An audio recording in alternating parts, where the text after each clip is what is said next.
Ողջունում եմ սիրելի հայրենակիցներ, եթերում Նոյան Տապանն եմ։ Եվ այժմ մենք զրուցելու ենք ԱԻ-ի առաջնորդ Պարուր Հարիկյանի հետ։ Ողջունում եմ, պարոն Հարիկյան։ Բարև ձեզ։ Շատ շնորհակալ եմ, որ ժամանակ գտաք, կարողացաք այս առավոտ միանալ մեզ։ Ես նույնպես շնորհակալ եմ հրավերի համար։ Պարոն Հարիկյան, ես գիտեմ, որ դուք մասնակցում եք, որտեղ նախաձեռնում եք։ Հարցս այսպես սկսեմ։ Սառույց է կոտրվել կարծես թե տարբեր քաղաքական ուժեր, տարբեր քաղաքական գործիչներ կազմակերպում են կլոր սեղաններ, ճիշտ է, դեռ տարբեր կազմերով, ես չգիտեմ դուք բոլոր կազմերի մեջ հրավիրվածի թվում լինում եք, թե չէ, տարբեր կազմերով, բայց կարծես թե փորձ է արվում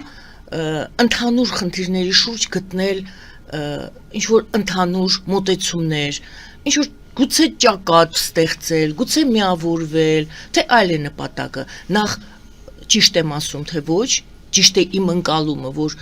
այդ սառույցը կոտրվել է և քաղաքական ուժերը սկսել են հարել իրար, լսել իրար, փորձել հավաքվել, և դուք երկու տարբեր տեղեր, դեռ երկուսի մասին գիտեմ, ինչ չգիտեմ ես։ Ասեմ, որ այո, այդպիսի փորձեր անում ենք և այս անգամ ավելի լիարժեք է ստացվում,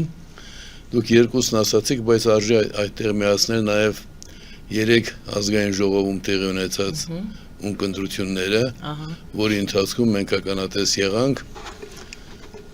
գիտեք, այստեղ անձնական համակրանք կամ քաղաքական համակրանք կամ հակառակը ոչ մի նշանակություն չունի, խոսում ենք երևույթի մասին և տեսանք, որ այնտեղ ևս տեղի ունեցավ առաջին լուրջ հրապարակային ընդհանուր հայտարարի գալու գործողությունը։ Այո, ես պարզապես այսպես եմ, մենք հնուց ունենք կանոնադրություն և այդ կանոնադրությունն ասում է, որ եթե որևէ տեղ մարդու իրավունքների պաշտպանության ուղղությամբ կամ ազգային իրավունքների կամ ժողովրդավարության, որ նույնանում է ըստ էության միջոցառում կա և ձեզ հրավիրում են, պիտի արձագանքեք։ Դրանից ելնելով ես և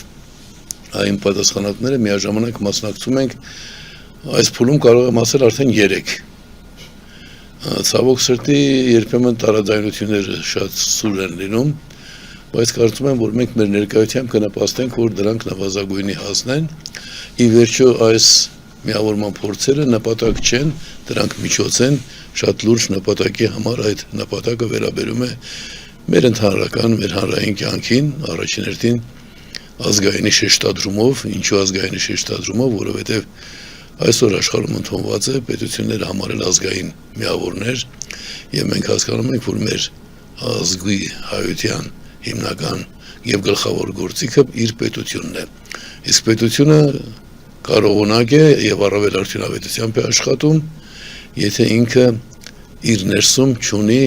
ոչ թե չունի խնդիրներ ընդհանրապես, այլ չունի բացասական դրսևորումներ։ Իսկ մենք այդպիսի բացասական դրսևորումների ցավոք սրտի ականատեսն ու վկան ենք։ Եվ դա մեզ պարտադրում է իմի գալ, ասեմ, որ շատ գոհունակությամբ եմ վերաբերում մեզ հետ աշխատող բոլոր քաղաքական գործիչների և ուժերի, հանրային գործիչների նկատմամբ, որոնք կարծես թե սկսել են հաշվի առնել, որ ԱԻՄ-ը սովետական միության առաջին կազմակերպությունն է եղել, ի սկզբանե հանդես է եկել փոխելով անգամ իր հին անունը, ավելի քան 20 տարի մենք կոչվում էինք ազգային միացյալ կուսակցություն, այդ ընդհատակյա կազմակերպության ղեկավարը լինելու իրավունքով և ինձ հետ աշխատող մարդկանց համաձայնությամբ մենք փոխեցինք կազմակերպության անունը դեռևս 87 թվականին և կոչեցինք միավորում, ազգային ինքնորոշում, միավորում, այսինքն այդ ինքնորոշում բառը, որը շատ կարևոր է։ Իհարկե դա առանցքայիններ, իդեպ քաղաքակրթության հիմքում ընկած է ազգային ինքնորոշում միավորումը։ Գիտեք ինչ է հետաքրքրական, դուք վստահ եմ չգիտեիք, բայց լավ հարց տվեցիք, ասեք ինչ ես չգիտեմ։ Հենց այսօր, ուղիղ այսօր լրանում է 38 տարին այն օրվանից, երբ պաշտոնապես ԱԻՄ-ը գրանցվեց։ Այն ժամանակ Հայաստանում գրանցվելու գործողություն չկար, արգելված էր։ Մենք դիմել էինք այն ժամանակվա գերագույն խորհուրդ 87 թվականին։ Իդեպ ասեմ, որ դա ամբողջ սովետական միության, նույնիսկ արևելյան Եվրոպա, առաջին քաղաքական այլընտրանքային կազմակերպություններ։ Շարժումներ, ՀԿ-ներ կային, օրինակ Չեխիայում խարտիա։ Բայց հենց ազգային ինքնորոշում անվանումով Այն ժամանակ հենց ազգային ինքնորոշում։ ազգային ինքնորոշում թույլ Այո, այդ շատ ճիշտ եք ասում, որտեղ կայսրության համար սարսափելի ամենասարսափելի բառը ինքնորոշումն է։ Ձերբակալեին անմիջապես։ Այն որ չձերբակալեցին եւ մեզ անգամ մերժեցին եւ հենց նույն օրը ես Գորբաչովին գրեցի, որ տեղեկացնում եմ ձեզ, որ մարտ ամսին այդ պատմությունը բավական հետաքրքրական է, կարծում եմ մենք ներկա խնդիրների մասին խոսենք, բայց ես դեռևս ակսորավայրում էի, մեզ ինչով էին սպառնում, կալանավորում, բանտ, ակսոր։ Իմ ժամկետն ավարտվում էր եւ ես Գորբաչովին նամակ գրեցի, դու պերեստրոյկա գլաստես սկսել, այդ նամակի պատճենն ունենք։ Խնդրում եմ ինձ պատասխանեք։ Կարող եմ ես Հայաստան վերադառնալուց հետո Հայաստանի անկախության կողմնակիցների բացահայտ գործող կազմակերպություն ստեղծել։ Ընդհատակում գործողը կար։ Եվ այսպեսի մի բան, որ իրենց համար անսպասելի էր։ Մինչև ձեզնից պատասխան ստանալը ես կամավորապես երկարացնում եմ իմ ակսորի ժամկետը։ Այսինքն ժամկետս ավարտվում է, ես մնում եմ այստեղ։ Դե դա ի վերջո պատիժ էր։ Ակսորը իհարկե կալանավայրի պես չէր, բայց պատիժ էր։ Գորբաչովը վարկեց Իրկուտսկի մարզի առաջին քարտուղարին, որպես ինձ պատասխանի, որ բառացի եմ ասում, вам ответа не будет։ Ձեզ պատասխան չենք տա, որը нշանակում էր, մինչև պատասխան չես տանում, մնում ես Սիբիրում։ Ես էլ պատասխանեցի, ես կա ռուսական ասացվածք, Молчание знак согласия։ Լռությունը համաձայնության նշան է։ Վերադարձա Հայաստան, դիմեցի Գերագույն խորհուրդ, որ մենք ուզում ենք ընդամենը 5 հոգի ենք այն ժամանակ բացահայտ պայքարին հավատացող, բայց հավատ ամենազորեղ ուժն է։ Նրանք լուրջ մեկը Մովսես Գորգիսյանն էր, այսօր ազգայիներս։ Այդպես հենց այսօրը կազմակերպության օրն է համարվում եւ այսօր երեկոյան մենք նաեւ տոնական ոչ միայն ձեզ եմ շնորհավորում, ոչ միայն ձեր համակիրներին, այլ բոլորիս, որովհետեւ այդ փոքրիկ արվակը, այդ հավատի արվակը, այդ պայքարի արվակը եկել է հասել է մեր օրերին։ Շնորհակալություն, մանավանդ 4 շաբաթից մենք հրատարակեցինք կայսրության համար եւս սարսափելի անունով, անկախություն անունով, կանոնավոր հրատարակվող անկախություն շաբաթաթերթ, որը ոչ միայն քաղաքական այլընտրանքային փաստաթուղթ էր, այլ օրվա ժամանակագրությունը պահպանված է առողջ նկատմամբ անաչառ անկախությունով։ Հիշում անկախություն թերթը ինչ որ ձևով մեզ մոտ մակետներ արվում, թե նոյանտապանում։ Գիտեք, ամենտեղ փորձում ենք ով կարող է 90-ականների սկիզբն ով պատրաստ է օգտվել, այո, նախ եմ մեզ մոտ տպարանում առաջին հերթին մենք այդ թերթի վրա աշխատում ենք, ես տեսնում էի պարզապես որ հա ճիշտ եմ հիշում։ Դժվար ժամանակները իհարկե արվում էր օֆսեթային եղանակով, ինչ որ բայց տարբեր մասնակիցներ տարբեր տեղերից օգնում էին եւ այո իհարկե բերում էին արդեն 90-ական թվականներից հետո բերում էին նաեւ Նոյանտապան մեզ այն ժամանակ նաեւ գրավում էր այն որ Նոյանտապանը կարող է զարմանալի թվալ որ դրան ենք ուշադրություն դարձրել դասական ուղղագրությամբ լուրերը տարածում էր նաեւ դասական ուղղագրությամբ ամսորյա էինք տպագրում եւ դասական ուղղագրությունով Լավ, ընկանք պատմության հիշողությունների գիրկը եւ հետ են գալիս այսօր ինձ հետաքրքիր էր այդ փաստը նախ դուք ասում եք նպատակները հիմա մենք կխոսենք եւ հետաքրքիրը այն է որ ընդհանրապես շատ հակադիր են շատ դժվար են ինչու եմ ասում սառույցը կոտրվեց որովհետեւ դժվար են մերձենում դժվար են իրար լսում մեր քաղաքական ուժերը եւ ահա կան ինչ որ այդպիսի հավաքների մասին լուրեր եւ ես իմանում եմ որ այդ բոլոր այդ իրարից տարբերվող ուժերում ձեզ են հրավիրում ձեզ հրավիրում են այո ինչով եք բացատրում դա այսինքն այնտեղ կազմը ուրիշ է այստեղ կազմը ուրիշ է բայց Պարուր Հայրիկյանին գուցե կան էլի կրկնվող հրավերներ բայց ձեզ հրավիրում է եւ այս խումբը եւ այն խումբը քաղաքական գործիչների ոմանք երևի ես չգիտեմ հատկապես ինչու չեն ասում ասի դրա մասին ես խոսակցություն թույլ չեմ տա հրավիրում են լավ են անում ճիշտ են անում ինչով կարող եմ օգտակար եմ լինում երևի ոմանք հրավիրում են հաշվի առնելով իմ անցյալի փորձառությունը ոմանք այսօրվա իմ առաջարկներն են կարևոր համարում Չգիտեմ, բայց վստահ ոչ իմ գեղեցիկ տեսքն է պատճառը։ Դե իհարկե, ձեր փորձառությունը հաշվի առնվում։ Երևի, ես չեմ կարող հստակ պատասխանել։ Բարի, ես գովազ հայտարարեմ եթերում, որպեսզի այդ հեռախոսի հարցն էլ լուծվի, եւ հետո կվերադառնանք տաղավար, սիրելի հայրենակիցներ, գովազդ է եթերում։ Ֆելիչե ժամանակակից ատամնաբուժական կլինիկա։ Այստեղ հարմարավետությունն ու խնամքն առաջնային են։ Այստեղ կիրառվում են ատամնաբուժական ամենաժամանակակից տեխնոլոգիաներ, ճշգրիտ ախտորոշում, արդյունավետ բուժում, նուրբ փորձառություն եւ անհատական մոտեցում։ Սկսած սովորական մանրուքներից մինչև առաջադեմ ընթացակարգեր, այստեղ դուք գտնվում եք բարձր որակավորում ունեցող եւ փորձառու ատամնաբուժական մասնագետների ձեռքերում։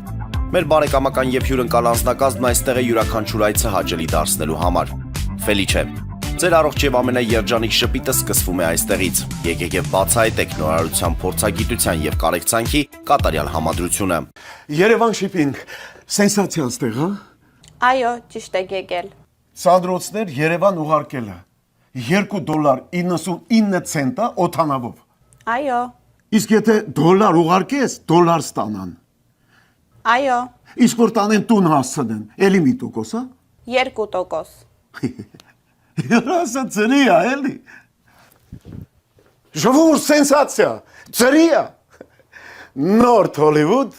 Գլենդել։ Ջաքփաթ հագուստի խանութը երկրորդ մասնաճյուղն է բացել Գլենդելի սրտում, որտեղ կարող եք ձեռք բերել եվրոպական եւ ամերիկյան ընտիր հագուստեղեն, կոշկեղեն, աքսեսուարներ, պայուսակներ ամենահարմար արժեքներով։ Նաեւ կարող եք ցանկացած ապրանք պատվիրել եւ ձեռք բերել կարճ ժամանակում։ Ջաքփաթի Գլենդելի հասցեն է 1135 North Pacific Avenue, հեռախոս 818 813 2252։ Ջաքփաթ հագուստի լավագույն կենտրոնը Գլենդելում։ 60-ից ավելի ճանաչված եվրոպական բրենդների ինքնատիպ, չկրկնվող եւ մատչելի ընտրանին Fortuna Home and Country House խանութ սրահում։ Նորավոճ սպասք եւ կահույք հորեկա բնագավառի համար, տեքստիլ, տնտեսական ապրանքներ, ամեն ինչ գեղեցիկ կյանքի համար։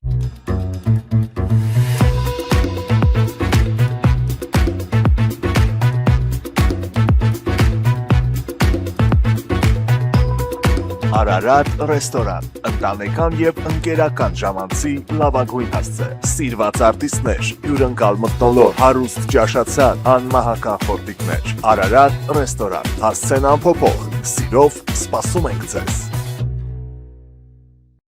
Լավագույն պաղպաղակ, բնական, համեղ եւ մատչելի գներով պաղպաղակը կարող եք ձեռք բերել բոլոր հայկական խանութներում։ Պահանջեք հայկական պաղպաղակ, Թամարա պաղպաղակ։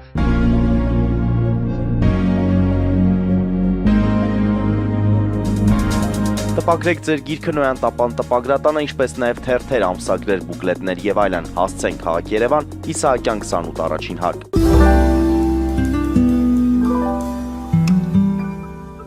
Սիրելի հայրենակիցներ, հիշեցնեմ, որ պարոն Հարիկյանի հետ ենք զրուցում այմ առաջնորդ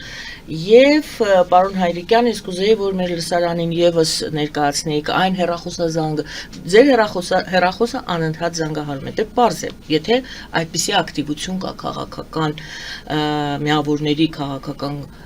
ուրեմն ուժերի կողմից եւ ձեզ էլ բոլոր կողմերը հրավիրում են որպես ավակ գործընկեր, ուրեմն ձեր հեռախոսը պետք է անդադ զանգահարի։ Այս զանգը ինչի մասին էր։ Ես հիմա արդեն անջատեցի, մեզ ոչ ոք չի խանգարի, պարզապես քանի որ այսօր սեպտեմբերի 27-ը նաև 44-րդ պատերազմի սկզբի օրն էր, մենք 3 պայմանականորեն ես այսպես եմ կոչել այդ կլոր սեղանը ազգային համագործակցության կողմնակիցների կլոր սեղան նախնական փուլում ազգային համագործակցության։ Այո։ Դե ոմանք կարող է հետո ասեն համազգային, բայց ես չեմ ուզում դեպքերից ընթացքից առաջ ընկնել։ Խոսքը դրա մասին էր, որ ընդունված փաստաթուղթը ես ուշ ժամի վերջնական տեսքի եմ բերել եւ ուղարկել եմ, ուզում էին ճշտել, թե ինչ որ բաներ, բայց ես հաշվի առա, որ մեզ հետևողներ կան, պայմանավորվեցինք մի 40 րոպե հետո խոսել։ Ավելի ուշ։ Դուք մի քանի օր առաջ եւս մեկ փաստաթուղթ եք, մեկ այլ կլոր սեղանի շրջանակներում ընդունել հռչակագրի հետ կապված։ Տեղեկացրեք մեզ այդ մասին։ Առաջին հանդիպման նպատակն այն էր, կազմակերպական նպատակը, ճշտել թե ովքեր են պատրաստական համագործակցել։ Ես վստահ չեմ, որ մենք կարողացանք ներառել բոլորին նրանց, ովքեր ուզում են համագործակցել։ Եվ այդ պատճառով մենք շրջանառության մեջ էինք դրել մի գաղափար, որը թվում է թե բոլոր ազգային մտածողության տեր մարդկանց համար պիտի ընդունելի լիներ, այն է խոսակցությունները, չեմ ասի նույնիսկ ծրագրերը, անգամ խոսակցությունները անթույլատրելի են մեր սահմանադրությունից անկախության հռչակագիրը հանելու վերաբերյալ։ Եվ այդ հայտարարությունը հենց այդ խնդրի մասին էր, որ անթույլատրելի ենք համարում հռչակագիրը որպես պատմական եւ ուղղորդող փաստաթուղթ։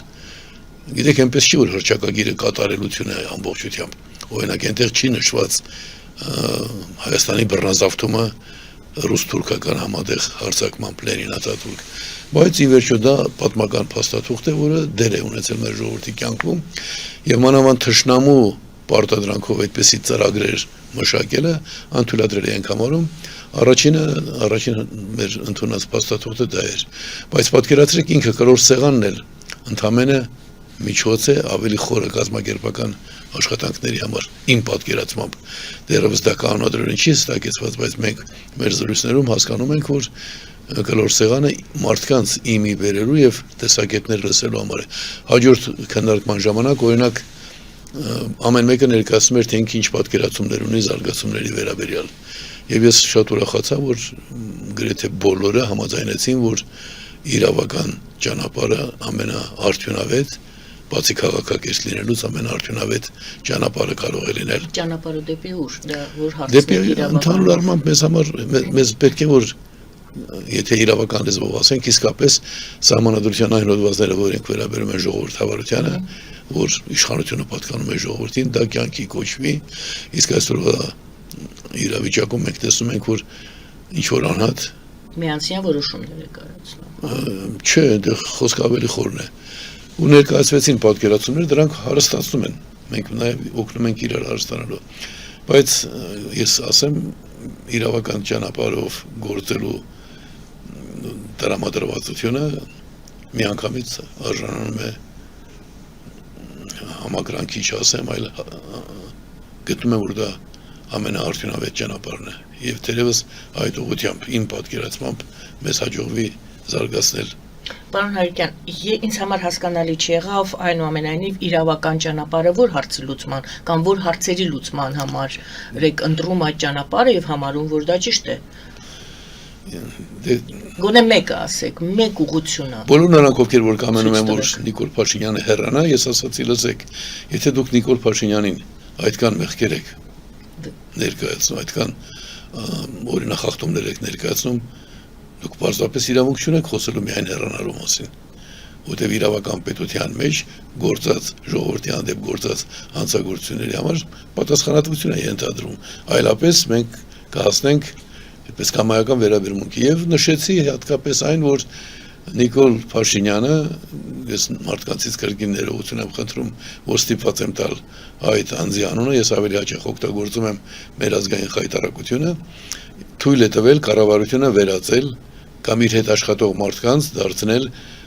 կոռուպցիոն հանցավոր խմբի անդամ։ Եվ դա հիմնավորում եմ հետևյալ կերպ։ Գոյություն ունի սահմանադրական օրենք կուսակցությունների մասին։ Այդ օրենքը պահանջում է կուսակցություններից ստացված հանրագրերը, դիմումները հատուկ քննարկման ենթարկել, նշված է։ Բացառիկ դեպքի ընդհանրապես դիմումը պիտի քննարկվի, բայց այս դեպքում նշված է։ Եվ քանի որ 4 անգամ Նիկոլ Փաշինյանը օրոք 5 անգամ մենք փոխանցել ենք սահմանադրության նախագիծ պետական կառույցի եւ դա միտումնավոր կերպով չի քննարկվել, պարտակվել է, տեղի ունեցել իշխանության չարաշահում օրենքի խախտման ճանապարհով։ Այսինքն, եթե դուք ուզում եք, որ Նիկոլ Փաշինյանը հեռանա եւ նրան ասում եք դու դավաճանես դրա համար պիտի հեռանաս, երբ փաստաթղթ ներկայացնում ես փաստեր, ինքն էլ ասում է մենակ ես չեմ եղել պաշտպանության գործերում, ունեմ եւ այլ բերում է ցուցակ, դուք էլ այս եք արել, դուք էլ այն եք արել, բայց այս դեպքում խոսքը վերաբերում է կոնկրետ իրեն։ Դա իրավական ճանապարհն է։ Մեզ հաջողվեց պարզել, որ եթե հակակոռուպցիոն կոմիտեի ղեկավարը փորձում է խուսանավել, պահանջելով, որ գիտեք, երբ դու հաղորդում ես ներկայացնում հանցագործության վերաբերյալ, դու հաղորդումը ներկայացրիր, նրանք պետք է քննեն։ Սա քաղաքացիական վարույթ չէ, որ դու փաստերը ներկայացնես։ Բայց նա ինձնից պահանջեց փաստեր, ես փաստը հետևյալն է, տվել ենք դիմում, ստուգեք, քննարկվել է, եթե հանկարծ ասեն քննարկվել է, ըստ նորմատիվ ակտի իրենք պարտավոր էին քննարկել հրապարակավ։ Չի եղել այդպեսի բան։ Կոնկրետ մեկ դրվագ եք ներկայացնում, հա, այդ դրվագի ոչ մի նույնիսկ դրվագ չէ, այլ կոնկրետ մեկ գործողություն, Այո։ որը անմիջականորեն որտեվ մի քանի դրվագ կա այդտեղ, առաջին անձամբ իրեն է տրված եղել, երկրորդը արդեն խմբի կողմից տարբեր կուսակցությունների եւ դա ունեցել է շատ ծանր հետևանքներ։ Եթե ժամանակին օրինակ 18 թվականին իր ստացած, նույնիսկ 20 թվականի սկզբին, երբ հանձնաժողովին տրվեց փաստաթուղթ քննարկվեր, ապա դա անպայման կընդունվեր։ Ընդունվելու դեպքում աշխարհում մեկ սկսեին խոսել, որ հայերը գտել են ժողովրդավարության, կատարյալ ժողովրդավարության բանաձև եւ դա փորձում են կյանքի կոչել իրենց հայրենիքում։ Շատ հնարավոր է, որ Հայաստանը շուտով դառնա կամ Հայաստանը արդեն ունի բացարձակ աշխարհի ամենաժողովրդավարական երկիրը դառնալու հիմնավոր ապացույցներ։ Եվ դա գիտեք շատ մեծ կանխող դեր կատարեր, որովհետև քաղաքակիրթ աշխարհը այսօր ճիշտ է իրենք շատ հաճախ խախտում են եւ իրենց համակարգերը այնքան էլ կատարյալ ժողովրդավարական չեն, բայց իրենք չեն կարող չընդունել։ Այսինքն դա տվեց մեծ բարոյաքաղաքական վնաս եւ շատ մեծ նյութական վնաս, որովհետև մոտ 500 միլիոն դրամ կամուն է տրվել սահմանադրական բարեփոխումների անվան տակ։ Այլ փաստեր էլ կան, բայց ես այսօր դա եմ ներկայացնում ու դրան պատասխանել ուղղակի հնարավոր չի։ Դատախազը, պատկերացրեք, ես ստիպված եղա Հանրապետության գլխավոր դատախազին տեղեկացնել, որ ինքը համարվում է ոչ միայն կոռուպցիոն խմբի անդամ, այլ նաև փորձում է դառնալ դրա հովանավորը, մինչդեռ ինքը պարտավոր էր արձագանքել։ Գիտեք, եւ այս դեպքում են չի, որ 100,000 մարդ պիտի փողոց դուրս գա։ 100 հոգով գնում ասում ես դու ստացել ես հաղորդում, ընթացք չես տվել։ Լավ, այդ հասկացանք։ Հիմա եկեք մի քայլ առաջ դնենք, էլ ինչ հարցերի շուրջ փորձում են գտնել կամ համախմբվել այդ գլոր սեղանի շուրջ հավաքվածները։ Գիտեք, հարցերը ընդհանրապես շատ պարզ են։ Եթե դու զբաղվում ես պետութենական գործունեությամբ, մարդիկ կան, որ դեռևս չունեն այն գիտակցությունը, որ հասկանան, որ ամենակարևոր գործը պետութենական գործունեությունն է, քաղաքական գործունեությունը, որտեղ պետությունն է քո գործիքը, եւ դու ուզում ես այդ պետության մեջ ներդնել քո քաղաքական ուժերը, որպես կանոն զբաղվում են իրենց ծրագրերը ներկայացնելով, հետո այդ ծրագրերը իրականացնելու համար իշխանության լծակների տիրանալով։ Երբ իշխանության լծակների տիրացածները փորձում են փակել մյուսների ճանապարհը, բոլոր քաղաքական ուժերի առաջ մի խնդիր է ծագում։ Ոմանք փակում են ապօրինի սահմանադրությամբ, այսինքն գեղձիկներով եւ պարտադրանքով ընդունված սահմանադրական լծակներով, ոմանք իրենց պետական արդեն համակարգում ունեցած իշխանական լծակներով, այստեղ խնդիրները այնքան բազմազան չեն։ Խոսքը վերաբերում է տարբեր քաղաքական ուժերի իրենց պարտականությունները կատարելու հնարավորությունների ստեղծմանը։ Ես պարզեցնում եմ, բայց դա միշտ չէ, որ իշխանատենչություն կարել իր համար։ Այն հարցը սենց դրանն է։ Որովհետև տեսնում եք, խնդիրների լուծմանն է միտված այդ հավաքները, խնդիրների վերհանմանը, լուծման ճանապարհներ գտնելուն, թե նախընտրական շրջանը իշխանության հասնելուն դրան կարող են թեյով չլինել եւ լինել։ հենց եւ է, որովհետեւ եթե դու պետութենական ուժ ես, քաղաքական ուժ ես, պետութենական նշանակում է կամ քաղաքական, քաղաք բառը այստեղ Երևան քաղաք կամ Գյումրի քաղաք չի նշանակում, քաղաքը քաղաք պետությունն է։ Ուրեմն պետութենական բառը ես պատահական չէ որ օգտագործում եմ, դու ուզում ես պետութենական համակարգում քո ներդրումը ունենալ։ Բայց երբեմն դա օրինակ մեր մոտ դա շատ ընդգծված է, որովհետև երբ մենք ասում ենք անկախություն հանրաքվեի ճանապարհով եւ մեր ժողովրդին բերեցինք այդ հաղթանակը, այնտեղ մենք չէինք երևում։ Անկախություն հանրաքվեի ճանապարհով, բայց ոչ թե մենք գանք իշխանության, որ Հայաստանը անկախանա։ Այսօր իրավիճակը այլ է, այսօր քաղաքական ուժերը ստիպված են, պետութենական ուժերը ստիպված են ասել, այ երբ մենք գանք իշխանության, կիրականացնենք այս։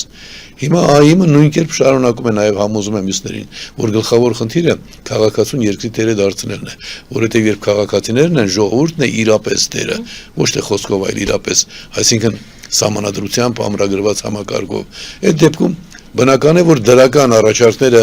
արագ ընթաց կստանան։ Թե չէ տեսեք, մենք ունենք իշխանություն, հյուսիս-հարավ ճանապարհի մի հատվածը 7 տարի է իշխանություն են, չէ, եւ գույքահարկերն էլ դարձրին անթույլատրելի մակարդակի բարձր։ Բայց այդ ճանապարհը չեն կառուցում։ 7 տարվա ընթացքում մետրոյի կիսակառույց մի կայարան չկարողացան բացել, որովհետեւ իրենք զբաղված են միայն իրենց հասկանալի խնդիրներով։ Ես չեմ ուզում ասել, որ ողջույթությամբ նրանք ճարիք են եղել, բայց երբ պետության ղեկավարությունը դառնում է կոռուպցիոն հանցախումբ, դա այսօր անհարարկելի է։ Գիտեք, ամեն ինչի մասին կարող ես ասել անուշադիր են, գերիների նկատմամբ անտարբեր են, Արցախը իրենք բերում են պատասխաններ, բայց այստեղ պատասխան չունեն։ Իրենք կոռուպցիոն հանցախումբ են։ Աշխարհից գումարներ են ստանում կոռուպցիայի դեմ պայքարելու համար, բայց Նիկոլ Փաշինյան կոչված ազգային խայտառակությունը այդ պետական համակարգն է դարձրել իր գլխավորությամբ կոռուպցիոն համակարգ։ Մարդ որ ասում է ես եմ կառավարությունը, վերջացավ, դա հազանգ է աշխարհի համար։ Մարդ որ դատավորին կարող է SMS գրել, ասին դատավորներին վերահսկող կառույցի ղեկավարին ուղարկել կարճ հաղորդագրություն եւ ասել ասին մենք տեսնում ենք այդ բոլորը, բայց երբ փաստերով է ապացուցում օրինական հիմնավորմամբ, դա դառնում է խնդիրների իրավական լուծման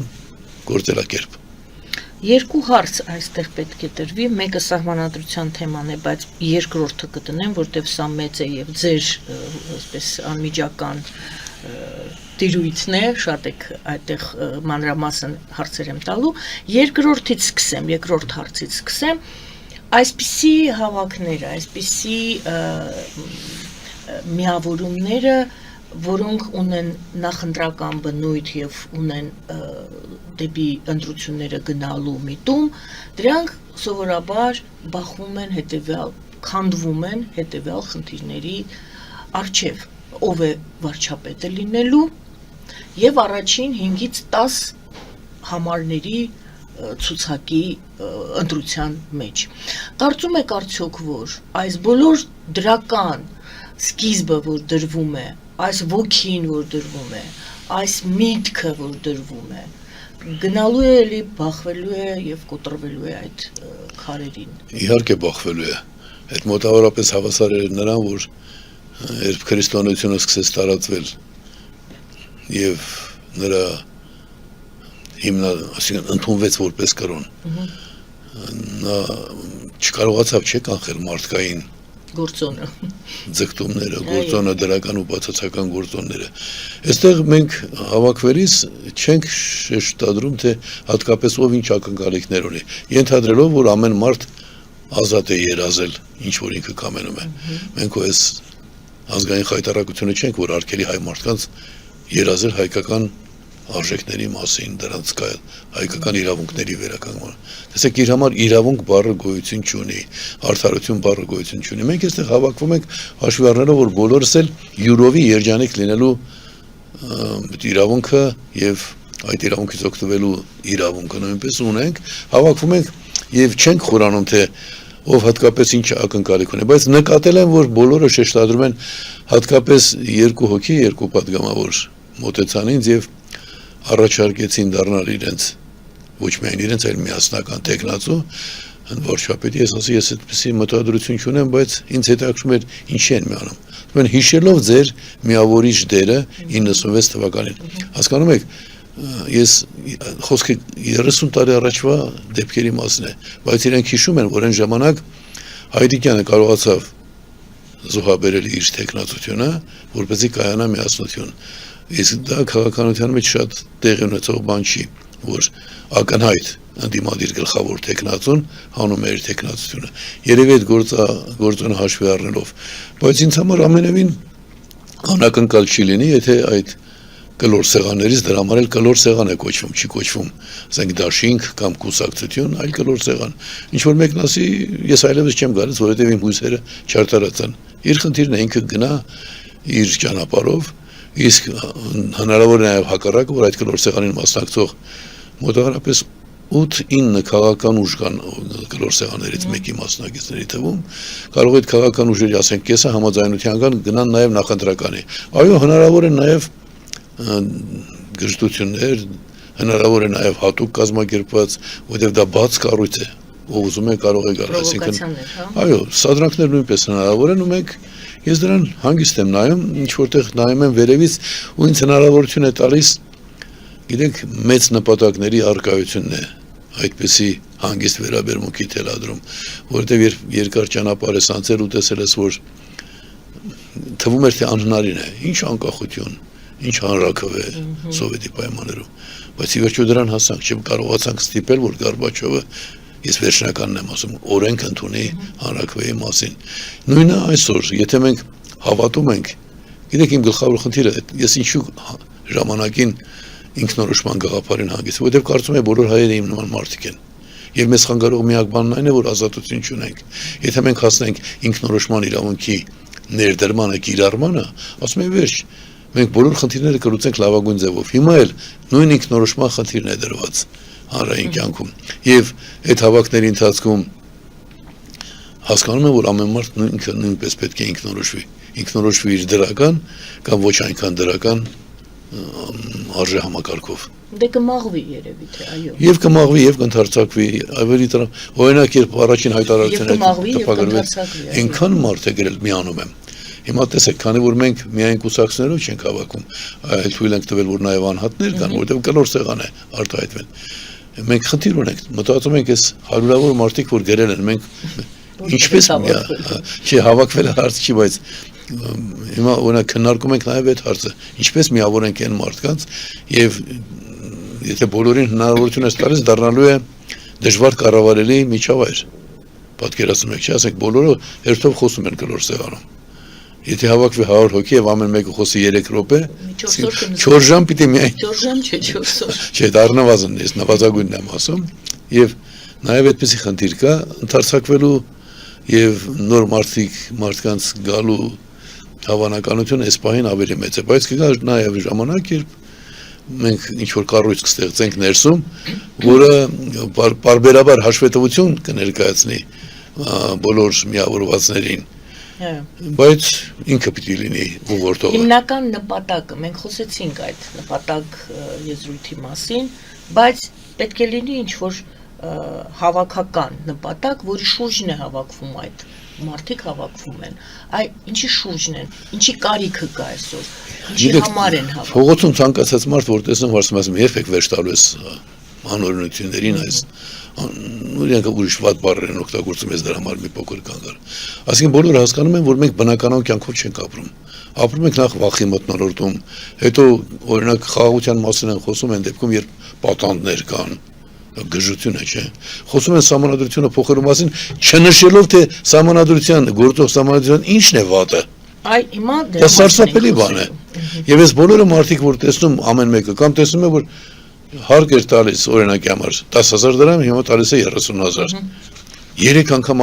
3% չի, 3 անգամ է ավելացել։ Չեմ խոսում իմ օրինակի մասին, որ հատուկ իմ նկատմամբ հատուկ են դա արել։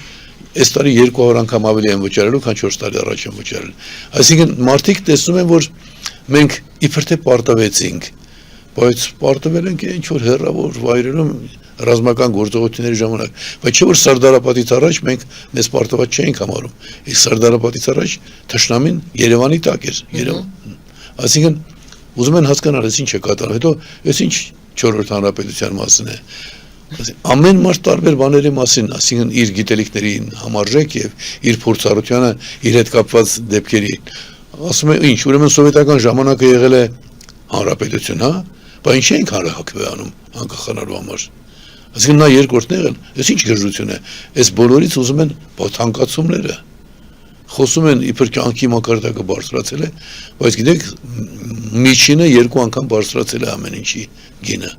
Այս բոլորը մարդիկ տեսնում են ու հասկանում են, որ դրա հիմքում կանգած են իրենց ճակատագիրը տնօրինելու մենաշնորհը ամրագրած, մենք այսպես ենք որոշել, ինչ ուզենք այդ էլ կբանակցենք, ես եմ կառավարությունը։ Այդ սրա վերջը պետք է տալ։ Այնպես որ ես ընդհանուր բառերով կարող եմ մանրամասները կարող եմ ներկայացնել, բայց ընդհանուր բառերով իրավիճակը պետք է փոխել։ Հետո հայերի համար խտրական վերաբերմունքի արժանացած լինելը բնականon են ուզում դարձնել։ Ես օրինակ այդ ճանապարհի մասին ասում եմ, տեսեք, Թրամփի ճանապարհ կոչվածը։ Այդ ճանապարհը Ճապոնիայից գալիս է մինչև Պորտուգալիա։ Ինչի որևէ տեղ միջանցք չկա։ Այդ ինչի ամենտեղ ճանապարհ է, Հայաստանում պիտի լինի միջանցք։ Սա խտրական վերաբերմունք է։ Հայերը, եթե ինչպես ասենք, ուղղակի չեն ձևակերպում, ենթագիտակցության մեջ ասում են, ինչ է կատարվում։ Ինչ որ մեկը պիտի մեր տարածքում ճանապարհ կառուցի, ճանապարհից օգտվի։ Հակադարձեն եւ կասեն, չէ, ճանապարհ չէ, ուղի է, Թրամփի ուղի է կոչվում եւ երեք էր կարծեմ Ալեն Սիմոնյանը ասեց, ով որ Զանգեզուրի միջանցք բառն է օգտագործում, դա չի հարգում Թրամփին, չի հարգում մեր։ Այդ ինչի պիտի Հայաստանում ճանապարհ լինի ինչ որ մեկի անով հատուկ ճանապարհ։ Այդ որտեղ է գրված։ Այդ ինչի Ադրբեջանում չկա օրինակի համար ասենք Պուտինի ճանապարհ կամ Էրդողանի ճանապարհ։ Ինչի Ղազախստանով անցնելիս ճանապարհը է։ Չէ, սա խտրականության դրսևորում է։ Եվ գիտեք, մենք տարբեր հարցերի մասին խոսել ենք, շատ ճիշտ կլինի ու շահեկան, եթե մենք գտնենք այն շեշտադրումները, որոնք տվյալ երևույթը ընդգծում են որպես բացասական։ Երբ Արցախի մասին օրինակ խոսել ես, ասում է էթնիկ զտում, լուրջ սխալ է։ Պետք է միայն ցեղասպանություն բառը օգտագործել, որովհետև դա միջազգային ցեղասպանագետների միջազգային կառույցի տված գնահատականն է։ Նրանք համարում են, որ սպանություն բառը եթե չի եղել, սպանությունը եթե փաստացի չի հաստատվել այդ օրը, ուրեմն ցեղասպանություն չի, զտում է։ Դե ուրեմն իրենք այդպես ասում են, չիմանալով միավորված ազգերի կազմակերպության բանաձևի բովանդակությունը, որևէ հետապնդում ազգային, ռասայական, կրոնական, դա հետապնդում արդեն համարվում է ցեղասպանական գործողություն, գոնե այդպես պետք է կոչել։ Բայց ես ինչի համար սկսեցի, մենք պիտի մի բան շեշտենք, մեր ժամանակակից քաղաքակրթությունը հենված է այն բանի վրա, որ որևէ անձ, որևէ ազգ, որևէ հավաքականություն խտրականության պետք է չենթարկվի։ Հիմա այդ ինչպես է պատահում, որ հայերից փորձում են պարտադրել, որ մեր պատանդների արկայությամբ կարող է խաղաղության պայմանագիր կնքվել կամ խաղաղություն հաստատվել։ Այսինքն խտրական վերաբերմունք է։ Ադրբեջանցի պատանդ կամ գերի չկա, բայց հայեր կան։ Այս պայմաններում այս ինչ խտրականություն է։ Մենք պիտի խոսենք խտրականության մասին։ Ես կարծում եմ, որ մեր այսօր ազգային խայտարակության թույլ տված սխալներ ուղղելու միակ ճանապարհն այն է, որ ինքը լինելով հայկական պետության ղեկավար ամեն քայլափոխին իրականացրել է հայերի նպաստել է հայերի նկատմամբ խտրական վերաբերմունքի դրսևորմանը։ Եվ մի բան կա մի կարևոր, ասեմ երեքես ազգային ժողովում իմ ելույթում դա նշեցի, բայց պետք է որ մարդիկ իմանան։ Մենք Լևոն Տեր-Պետրոսյանը շատ ճիշտ է ասում։ Գիտեք, Լևոն Տեր-Պետրոսյանը իմ այն կերպարը չի որին վկայակոչում, բայց ինքն է ասել առաջինը։ Ես դա մտածել եմ, չեմ հրապարակել, իսկ ինքը հրապարակեց։ Նիկոլ Փաշինյանը այնպեսի դժվարություններ է ստեղծել մեր ազգի համար, որ հաջորդ եկողի համար շատ դժվար է լինելու։ Հաջորդները ուղղելու համար։ Ես հիմա գտել եմ դրա ճանապարհը, ինչպես դա նվազագույնի հասցնել։ Եթե Նիկոլ Փաշինյանը դատվի, որպես կոռուպցիոն անձախմբի ղեկավար, նրա բոլոր կատարած գործողությունները անձավոր խմբի կողմից կատարված գործողություններ են։ Եվ մենք ամեն քայլափոխի ասում ենք, գիտեք, ինքը դատված է որպես հանցագործ, նրա անունը չտակ մեզ մոտ։ Դա էականորեն, եթե նույնիսկ դատարանում գտնեն, որ ինքը անմեղսունակ է, այսինքն հոգեկան հիվանդ եղել է խաբելով մեզ տիրացել է իշխանությանը, նույնիսկ դա օգտակար կլինի հետագայում նրա մինչև այսօր կատարած քայլերը չեղարկելու համար։ Դրա համար մեր հարևան Ալիևը ասում է, ես Նիկոլ Փաշինյանի հետ չեմ ուզում կնքել այդ փաստաթուղթը, այլ հայ ժողովրդի հետ պետք է կնքվի։ Ինչ է նշանակում? Նշանակում է հանրաքվե։ Նշանակում է սահմանադրության մեջ, ըստ երևույթին, ենթադրում եմ, պետք է դրվեն այնպիսի կետեր, հանրաքվեն դա բոլորի քվեն է, հանրության քվեն է, որպեսզի մենք հիմա իմ հարցս դա էր։ Դուք ասում եք Նիկոլ Փաշինյանից հետո Նիկոլ Փաշինյանին կներկայացնենք այս մեղադրանքները եւ կհամարենք, որ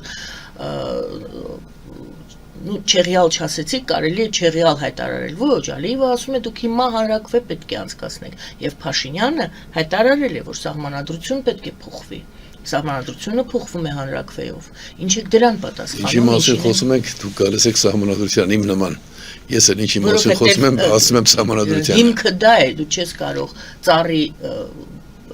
մի խոսքով հիմքը դա է։ Մայրօրենք է կոչվում։ Միայն ազգային խայտարակությունը կարող է իրեն թույլ տալ, որ ազգային սահմանադրության մասին խոսակցություններին մասնակցի թշնամի պետության ղեկավարը։ Դրա համար եմ ես իրեն համարում ազգային խայտարակություն եւ ավելին պղծություն։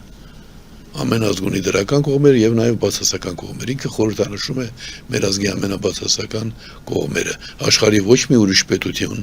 թույլ չի տվել, որ սահմանադրություն ստեղծելիս թշնամի պետության, չեմ ասում թշնամի, որևէ այլ պետության թելադրանքով լինի։ Ղեկավար համարձակվի խոսել։ Մի անգամից ասում են փագիր բերանատ։ Այնպես որ գիտեք, մենք միշտ չէ որ կունենանք ժամանակ այսպես հանգիստ խոսելու երևույթների մասին, դա պիտի գիտակցենք, որովհետև նույնիսկ ոչ միայն Հայաստանի հետ կապված կարող է միջազգային իրադրությունը փոխվել եւ այդտեղ թշնամիները կարող են օգտվել այդ առիթից։ Հետևաբար այսօր շատ կարևոր է ժամանակը ճիշտ գնահատել ու արդյունավետ աշխատել։ Երեք ես դարձյալ ազգային ժողովում ասացի, նախագիծը տրված է, գործի 95%-ն արված է։ Սահմանադրության Այո, նախագիծի մասին։ մնում է, որ քաղաքական ուժերը համախմբեն երկու խնդրի շուրջ՝ իրավական ճանապարհին ընթացք տալու, դե ասում կրկնում եմ, 100,000-ներ պետք չեն։ Պայմանական որոշակի օրեր պայմանավորվում ենք եւ համաշխարհային հանրությանն էլ հայտնի ենք դարձնում։ Այնպես պիտի լինի, որ նույն պետությունները, որ ուզում են, որ Հայաստանի հետ հարաբերություններ ունենան, հասկանան, որ իրենք գործ ունեն կոռուպցիոն հանցախմբի հետ։ Այսինքն մանավանդ այն միջազգային կառույցները, որ ֆինանսավորում են, նրանք պետք է դա հստակի մնաս։ Երկրորդն այն է, որ ստեղծված է համանդրական փոփոխությունների հանձնաժողով, դու պարտավոր ես քննարկել այն դիմումները, որ ստացել ես ժամանակին։ Դուք շարունակում եք ակտիվ համենայն դեպս դիմել, չեմ ասում մասնակցել, չգիտեմ ձեզ Չէ, հրավիրել դիմել են, դուք այդ ցանկի մեջ եք դեպքում։ հանձնաժողովը աշխատանքներ ըստ էության չի իրականացնում։ Հանձնաժողովը ունի նաև խորհուրդ, այդ խորհրդի անդամ Յոնեսյանը, որ իրեն այնքան էլ լավ չի դրսևորում, ամեն դեպքում այո, նա գոնե խոսում է այն բանի մասին, որ չենք աշխատում։ Բայց ամենակարևորն այն է, որ եթե դու խոսում ես սահմանադրության մեջ փոփոխություններ կատարելու մասին, պիտի ասես թե ինչն է քեզ ստիպել։ Օրինակ ես ասում եմ, իշխանությունը չի պատկանում քաղաքացուն եւ դա պետք է ուղղել։ Հայաստանում իշխանության ճյուղերը իրար չեն հակակշռում։ Եվ դա սահմանադրությամբ պայմանավորված։ Հայաստանում կարող են մի քանի կազմակերպություններ արհամարելով ամբողջ ընտրազանգվածի տրամադրությունները ստեղծել կայուն մեծամասնություն, որը պարտադրված է։ Այսինքն այդ բոլորը խանգարում են մեզ։ Մենք ասում ենք ինչն է վատը, իսկ իրենք ոչինչ չեն ասում։ Հիմա եթե մենք հասնենք համագործակցության մեր ցանկալի մակարդակին, որտեղ այնտեղ տարբեր մոտեցումներ կան, 90%-ը գտնում են, որ պետք է իշխանությունը փոխել, նոր էսկամեն բանն անել։ Իսկ ես սովոր եմ առանց իշխանությունը փոխելու, այդ իշխանությանը ստիպել ինչ-որ բան անել։ Երբ Հայաստանում եղավ անկախության հանրաքվե, կամ երբ ընդունվեց անկախության հռչակագիրը, իշխանությունը դեռ փոխված չէր, կոմունիստներն էին իշխանության։ Այս դեպքում ինչպես եք պատկերացնում։ Նույնն էլ այսպես, Առանց գիտեք, իշխանության Չաուշեսկուին դատելու եւ գնդակահարելու համար նախ իշխանությունը չվերցրին, Չաուշեսկուի իշխանության օրոք նրա նշանակած պարլամենտը, դատավորները բոլորը ասացին, որ այսինքն դու պետք է համատեղ ուժերով աշխատես։ Այսօր մեր ժողովրդի հակառակորդներին նաև այս ազգային խայտարակությանը ինչն է օգնում, որ ասում է, տեսեք, տարբեր կարծիքներ կան, մենք էլ այս կարծիքին ենք։ Բայց երբ ազգային եւ նաեւ համամարտկային մեր առաջին հայտարարության մեջ նշված է, գիտեք, նշվում է ազգային եւ համամարտկային արժեքներ, դրանք իրար չեն հակասում։ Եվ դրանց այդ գաղափարների, գլխավոր գաղափարների շուրջ համախմբված լինեն քաղաքական ուժերը, հիմնական մասը գոնե եւ հանրությունը։ Այդ դեպքում ակնհայտ կդառնա, որ այսինքն նրանք այսօրվա այդ ազգային խայտարակության մոլորված կողմնակիցները կհասկանան, որ իրենք սխալ տեղում են։ Դա մեր խնդիրն է, ոչ թե նրանց ոչնչացնել, սխալ համարել, այլ բացատրել, ինչ որ արել ենք ի սկզբանե։ Ես եւ գոնե իմ չեմ ուզում ասել այդպես իմ ենթակայության տակ աշխատող։ Ես ղեկավարն էի, բայց ես եւ իմ գաղափարական ընկերները այն ժամանակներում, երբ խոսում էինք անկախության հանրաքվեի մասին, նախ մարդկանց էինք բացատրում, որ դուք իրավունք ունեք այս բաներին։ Հասկանալի։ Շնորհակալություն եւ այսպիսի հարց արդեն մոտենում է ավարտին մեր հաղորդումը, բայց դեռ հարցերը շատ են։ Բազմաթիվ ընտրություններ են անցել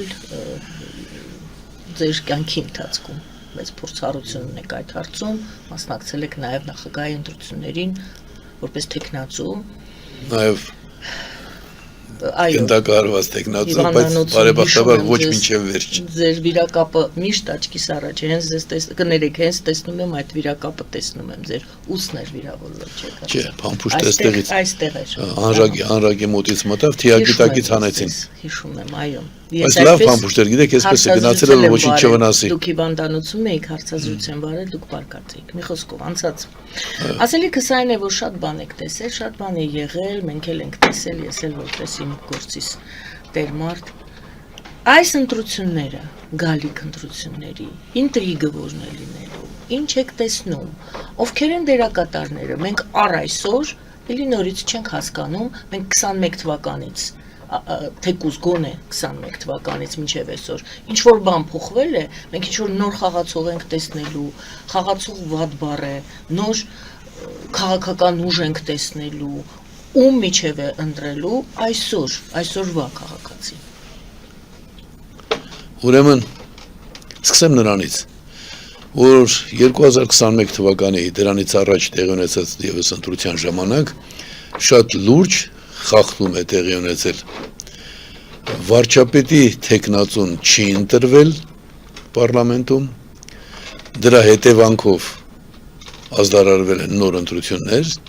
բայց վարչապետի չընտրված թեկնածուն, այսինքն միակ մարդը իրականության մեջ, ով չէր կարող լինել վարչապետ, որովհետև չէր ընտրվել,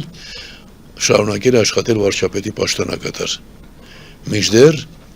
նորմատիվ ակտերով ամրագրված է դա, վարչապետի հրաժարականի դեպքում կամ անհաջողության դեպքում նրան պետք է փոխարիներ գոնե, պիտի փոխարիներ, եթե ոչ նոր մարդ նշանակվեր, առաջին փոխվարչապետը։ Ուրեմն Նիկոլ Փաշինյան կոչված ազգային խայտառակությունը 2000 Սերժ Սարգսյանից հետո պետք է լիներ։ Երբ ինքը դրեց իր տեխնացությունը եւ ընտրվեց, դարձավ վարչապետ։ Հետո հրաժարական տվեց եւ հրաժարական տվեց, որպեսզի նոր ընտրություններ լինեն, ինքը չընտրվի եւ նոր ընտրություններ լինեն, չէ՞։ Ինքը չընտրվեց, բայց շարունակեց աշխատել, այսինքն վարչական ռեսուրսը պահպանելու հնարավորությունը ինքը պահպանեց։ Եվ դա օգտագործեց։ Իսկ ընդհանրապես բոլոր պետություններում իշխանական լծակներ ունեցող մարդը առնվազն 10% են սկզբից ունի։ Իսկ մեր նման երկրներում, որտեղ ժողովրդավարության արժանի մակարդակին չեն ասել, դա հասնում է մինչև 20%։ Այնպես որ 21 թվականի ընտրության մասին այդպես դրական խոսողները ճիշտ են, որ նվազագույնի հասցվեց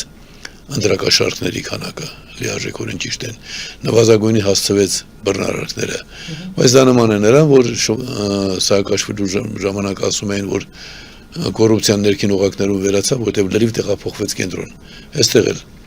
մանր-մունր ընտրախախտումներ են նվազագույնի հասցվեցին, բայց պահպանվեց, չէ, նաև մեծ ընտրախախտումներ ընտրակաշառքի վերջո մեծ խախտում են, բայց պահպանվեց իշխանական լծակները ընտրությունների ժամանակ օգտագործելու այդ ամենածանր հնարավորությունը։ Հիմա դուք ինձ տալիս եք մի հարց, որի մասին ես բոլորովին չեմ մտածում, անկեղծ։ Ես կարծում եմ, որ եթե մենք այսօր խոսենք գնալ ընտրությունների եւ ընտրություններում ինչ-որ բանի հասնել, ուրեմն մենք խաղում ենք ազգային խայտառակության խաղը, որովհետեւ այս պայմաններում երբ գործելու է այն օրենքը, որը ի սկզբանե ոտնահարում է մարդկանց իրավունքները եւ կարճ ասած ես խոսեմ այն բանի մասին, ինչ ես եմ կարծում, որ ճիշտ կլինի անել։ Պիտի շատ արագ համախմբվեն բոլորը, մի անգամից ասենք ստեղծված է հանձնաժողով, այդ հանձնաժողովը պիտի անմիջապես քննարկի Հայրիկյանի ԱԻՄ-ի, բացի դրանից 17 քաղաքական ուժերի, պահպանողական կուսակցություն, կառուցողական կուսակցություն, արդարություն կուսակցություն, բոլորի անունները չեմ թող մյուսները ներողամիտ լինեն, Շանթ դաշինք, այսպես կարող եմ շարունակել։ Նրանց միասնաբար ներկայացրած նախագիծը անմիջապես պետք է քննարկել։ Քննարկելուց 2-3 ամիս անց մենք կունենանք սահմանադրության հանրաքվե, որը ընդհանրապես բարեփոխումներով ոչ թե սահմանադրությունը լրիվ է փոխվում, այլ նախորդ սահմանադրությունը բարեփոխումների ենթարկված դառնում է մեր հիմնական օրենքը, եւ այդ դեպքում նոր կարող եմ մտածել ընտրությունների մասին, այլապես մենք այսօրվա Նիկոլին փոխարինելու ենք մեկ այլ Նիկոլով, թող բոլոր քաղաքացիները եւ այս նախազգուշացումը հիշեն, եթե մենք այս սահմանադրությամբ գնանք ընտրությունների, կամ շատ մեծ հզոր ազգային դաշինք պիտի լինի, որը ազդարարի, որ ընդամենը 2 ամիս հետո ամենաուշը պիտի քննարկվի բացարձակ ժողովրդավարության ըստ էության ընդունված ժողովրդի կողմից ընդունված, որովհետև այդքան քաղաքական ուժերի նաև իր համաձայնությունն հայտնել ազգային ժողովրդավարական բևեռը այդ սահմանադրության սկզբունքների վերաբերյալ շատ ուժեր, ժամանակին դեմոկրատական կուսակցությունը, ՍԻՄ-ը, ես անունները բոլորի չթվեցի, ում անունը չեմ տվել, թող ներողամիտ լինեն, դա է ճանապարհը։ Այսինքն ընտրությունների գնալ նոր կանոններով, իսկ եթե մենք ընտրությունների գնալու ենք այս խուժան սահմանադրությամբ եւ խուժան ընտրական օրենսգրքով, գիտեք, մի բան են առաջարկել այդ հանձնաժողովում, ասել են եկեք գոնե այս կայուն մեծամասնության դրույթը հանենք, բայց իր ելույթում ազգային պղծությունը, եթե հիշում եք, վերջին ելույթում ասեց, մենք ընտրությունների գնալու ենք եւ ստանալու ենք սահմանադրական մեծամասնություն։ Դա սարսափելի բան է, որովհետև տարրական գրագիտությունը պիտի իրեն հուշեր, որ դա հնարավոր չէ խորհրդարանական համակարգ ունեցող պետություններում, խորհրդարանական ընտրություններում որևէ քաղաքական ուժ, եթե 30%-ից ավել է ստանում, նշանակում է ինքը խախտում է տիեզերական ներդաշնակությունը։ Այդպես ծիածանի 7 գույները համարյա հավասար են, չէ՞ իրար։ Չի կարող մեկը 3-4 անգամ ավելի լինել, քան մյուսները։ Իրենք նախապատրաստվում են դրան եւ այսօր ընտրությունների մասին երանդով խոսացող եւ դրան նախապատրաստվող բոլոր գործիչները ուղղակի սպասավորն են Հայաստանը այսպեսի խեղճուկ վիճակում պահելու կողմնակիցների։ Դուք ձեր պլանը ասացիք, ես կուզեի ընդգծված հասկանալ սահմանադրական հեղափոխության ճանապարհեր դա ինչպես եք պատկերացնում մինչև ընտրությունները ձեր ներկայացրած տարբերակը հաշվի առնելով բոլորի դիտողությունները, դիտարկումները դնել հանրաքվեի, ես լավ չհասկացա այդ պահը։ Դա իրավական ճանապարհն է։ Ես ճիշտ եմ հասկացել, մինչ ընտրությունները դուք մոտավորապես հանրաքվեի նման մի բան եք նախատեսում, հասնել, ստիպել իշխանություններին անցկացնել հանրաքվե սահմանադրության փոփոխությունների հարցով եւ այն փոփոխությունների, որոնք դուք եք առաջարկում, հետո նոր գնալ Ես իմ ելակետը բացատրեմ, քանի որ այն ինչ ես առաջարկում եմ բազմաթիվ ամբիոններում քննարկվել է տարբեր մակարդակներով, նաև ոչ միայն հայկական, եւ Ամերիկա, եւ Գերմանիա ներկայացրել եմ նեղ մասնագիտական կառույցների եւ հետաքրքրողների։ Եվ ես վստահ եմ, որ դա մերժել չեն կարող, որովհետեւ դրված է մի բան, քաղաքացին խտրականության պետք է չընդարկվի, այսինքն այդ նախագծի հիմքում ընկած է մեկ բան, ընտրություններին մասնակցող բոլոր քաղաքացիները պիտի լինեն խորհրդարանում։ Մանրամասները այլ առիթով խոսել ենք։ Երբ ես խոսում եմ իրավական ճանապարհի մասին, մասնավորից անցնենք ընդհանրականին։ Եթե մենք ունենք մի քանի ճանապարհ, բայց ստեղծված է հանձնաժողով, որը պարտավոր է քննարկել բոլոր տարբերակները։ Խախտելով Նիկոլ Փաշինյանի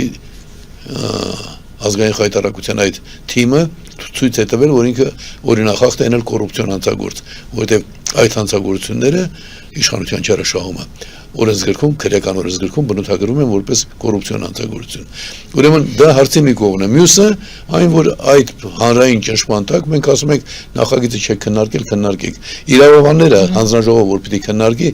ամենաուշը մեկ շաբաթվա ընթացքում ասելու է սա է ճիշտը։ Չի կարող, որովհետև մասնագետը չի կարող ինքնասպանություն գործել։ Ինչպես եք հասնելու դրան, որ գոնե հանրային աջակցություն ես մի երկու անգամ ասացի էլի եմ։ Հեղափոխություն իրավական չէ։ օգտագործում, ոչ։ Չէ, հեղափոխություն ոչ։ Ոչ։ Երբ ասում եմ իրավական ճանապարհը չի ընդհանրում։ Ընդհանրում է, որ իրենք պիտի, գիտեք, ես այնքան ուժեղ չէի, որ Գորբաչովին ստիպեի օրենք ընդունել։ Ոչ էլ հեղափոխություն եք արել։ Ոչ էլ ես ընդհանրապես ասել եմ, դու ասում ես դեմոկրատ ես, դեմոկրատ չես, դեմոկրատ լինեիր, կունենայիր հանրաքվեի մասին օրենք։ Օգտագործելով գործիքները, հա, մեխանիզմները։ Ու դա հնչեցրել եմ ամբողջ աշխարհում մեկ։ Եվ ի զարմանս ինձ հանկարծ արևմտյան կոմունիստներն ասել են Գորբաչովին, բայց այդ մարդը ճիշտ է ասում, դուք պիտի ունենաք օրենք հանրաքվեի մասին։ Հիմա այստեղ կամ Նիկոլ Փաշինյանը պիտի ասի, ես Լուկաշենկոյից Ալիևից ավելի խիստ բռնապետ եմ ու սրիկա եմ, որտեղ ցանկացած բռնապետ սրիկա է։ Կամ էլ պիտի ասի ինչ, քննարկեք մի հատ, որ քննարկեցին ուզեն չուզեն ընդունելու են, որտեղ դա հրապարակային քննարկում պիտի լինի։ Ընդունեցին, նշանակում է գալու է ազգային ժողով, կառավարությունը չի կարող ասել մասնագետները ընդունեցին ու ես ընդհանուր չեմ տալիս։ Այսինքն դու գործելա այսպեսի մի գործելաձև կա, դու հակառակորդիդ հաղթում ես ոչ թե նրանից ուժեղ լինելով, այլ գտնելով իր թույլ տեղը։ Դա ամենատարածված հաջողություն հասնելու ամենատարածված ճանապարհն է։ Գտնում ես թույլ տեղը եւ թույլ տեղի վրա շեշտադրում ես կատարում։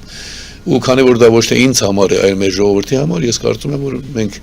շատ մեծ աջակցություն կստանանք, բավական է, որ մի քանի քաղաքական ուժեր ճիշտ կողմնորոշվեն։ Դեպի դեպքում ոչ թե թույլ տեղն եք գտել միայն, այլ նաեւ օրենքում իրավունքի կետն եք գտել, հենարանն եք գտել։ Հայաստանը վերջո նաև իրավական պետություն է, չէ՞, պիտի լինի, ավելի ճիշտ։ Ըստ Սահմանադրության Հայաստանը ինքնիշխան, դա խախտված է այս խայտարակության կողմից, ժողովրդավարական, էլի խախտել է,